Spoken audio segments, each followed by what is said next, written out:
tablet.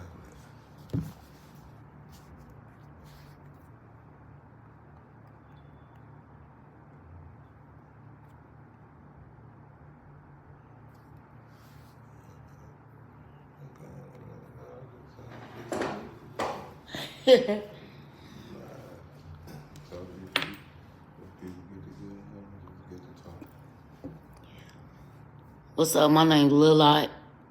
And I just I'm here to try to share with you all how it is being locked up in prison as a woman, first and foremost. I went to prison. I'm 36 years old right now, and I went to prison when I was 21 years old. And I was just recently released November 10th of this year. And see a lot. Women ain't respected in there. It's not a place for nobody. And you see so much stuff that they expect you to conform to. And it's like, in a way, you have to just to survive there. There's no type of respect. They degrade you as much as possible. There's so much sexual abuse that goes on there. And as soon as you try to reach out and talk about it, or if you ain't got nobody, you just out of there. And what a lot of people reach out to a suicide and trying to kill themselves because they feel like they can't take it no more, and they don't understand. They feel like they by themselves. So a lot of people like myself reach out, try to embrace trying to kill themselves because they feel like they lost, or they ain't gonna never see the outside of them gates.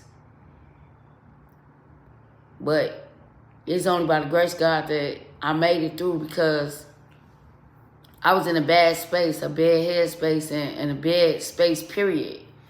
I went in there with 1 year, 3 years to do, and ended up doing 14 years.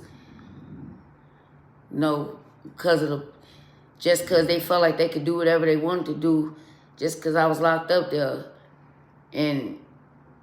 But as soon as you try to retaliate in some type of way, whether it be with pen and paper, you still a target for them. Especially for us women, because they feel like we don't know nothing. But I'm speaking out, and my plan since I've been out from day one. I want to be a mentor. I want to reach back. I want to mentor kids, youth.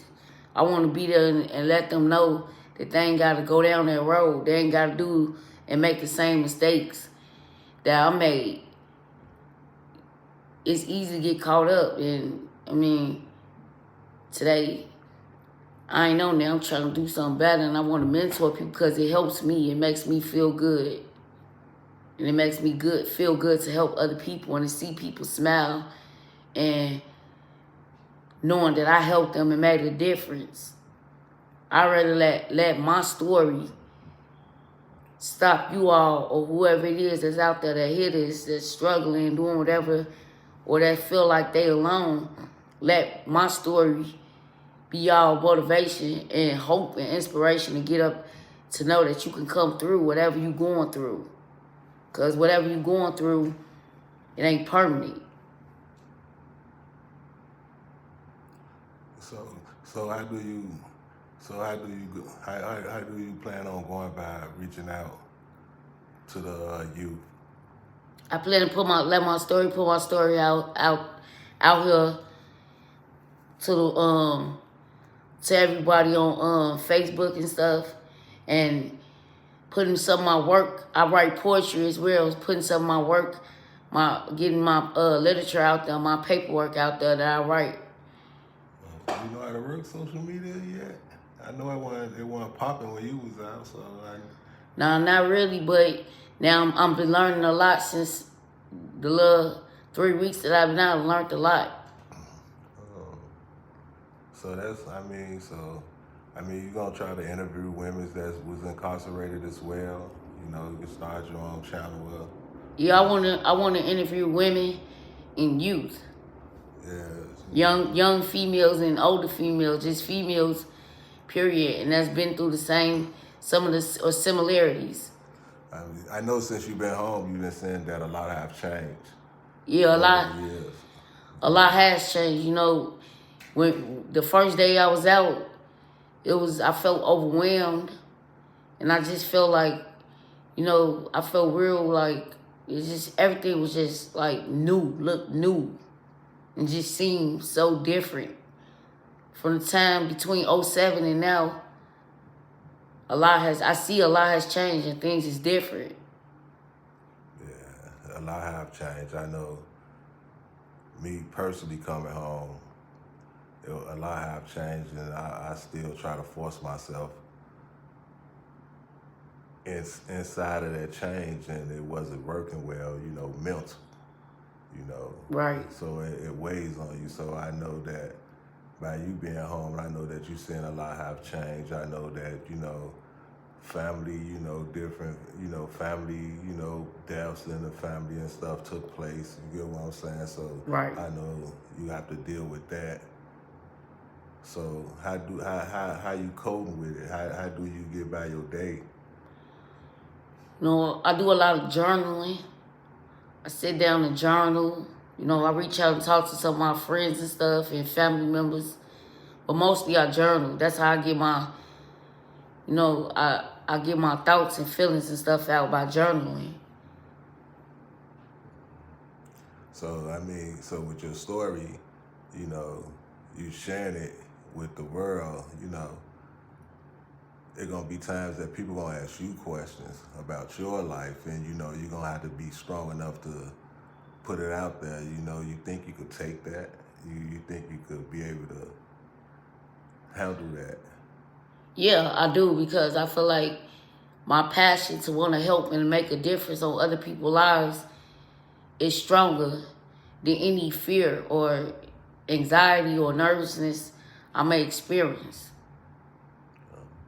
So, I mean, so tell me your foundation. You know, what's your foundation? You came up with a name for your foundation. No, I want my name of my poetry book. Eventually, it's going to be called. I came up with the name. It was called "No Longer Bound by Tears." No longer bound by tears. Oh, that's deep. Yeah. How many pages you plan on having in there? I'm gonna say about, so far it's like 30-some pages. 30-some pages. Okay. That's all. That's the only thing that you're working on. You working on anything else? You got anything else in the plan other than getting on your feet? You know, just trying to cope, getting to know your family. You know, your nephews and nieces. You know. Yeah. With your brothers.